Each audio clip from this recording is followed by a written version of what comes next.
बहुत समय पहले अमरगढ़ राज्य नाम का एक सुंदर राज्य था। वहां राजा वीरेंद्र नाम के दयालु राजा राज करते थे। उनकी प्रजा उनसे बहुत प्रेम करती थी। लेकिन राजा के मन में एक चिंता हमेशा रहती थी।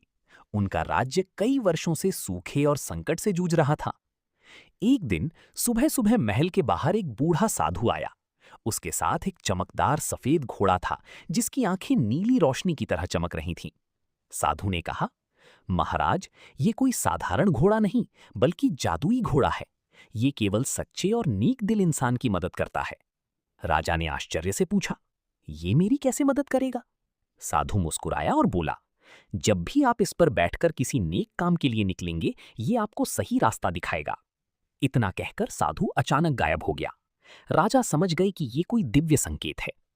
अगले ही दिन राजा उस जादुई घोड़े पर बैठकर जंगल की ओर निकल पड़े। घोड़ा हवा से भी तेज दौड़ने लगा। कुछ देर बाद वो एक सूखी नदी के किनारे जाकर रुक गया।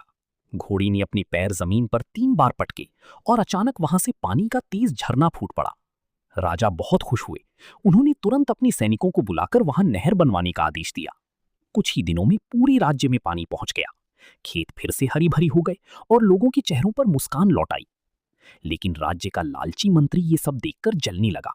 उसने सोचा, अगर ये घोड़ा मेरे पास हो जाए तो मैं पूरे राज्य पर राज कर सकता हूं। एक रात मंत्री चुपकी से अस्तबल में गया और घोड़े को चुराने की कोशिश करने लगा। जैसे ही उसने घोड़े की लगाम पकड़ी, घोड़े की आंखें लाल हो गईं। अचानक तेज बिजली चमकी और मंत्री दूर जाकर कीचड़ में गिर पड़ा। घोड़ा खुद दौड़कर राजा के पास पहुंचा।